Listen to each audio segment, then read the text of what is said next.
Okay, काय दिलंय problem आहे बघा आता. L2 Henry C5 and R12 connected in series at frequency. He resonant frequency दिलेली नाहीये, फक्त फ्रिक्वेन्सी म्हटलं. आता ऐका सगळ्यांना बोर्डकडे बघा.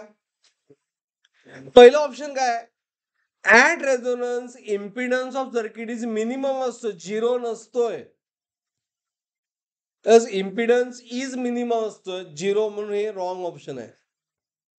At resonance impedance of circuit is 12. At resonance Z is equal to R असतोय. R किती आहे, 12. हे बरोबर आहे. रेझोनन्स असेल तर ZR असतो, R 12 आहे. सो इम्पिडन्स 12 बरोबर आहे. आता हे सी रॉंग कसं, resonant frequency of circuit is 1/2. त्याला फाईंड करायला पाहिजे, बट ऑप्शन फाईंड केलं जातं. रेझोनंट फ्रिक्वेन्सी किती आहे, 5/5. रेझोनंट फ्रिक्वेन्सी जर तुम्ही फाईंड केला, एक्सेल FR इज √2π LC न फाईंड केला तर आन्सर काय ते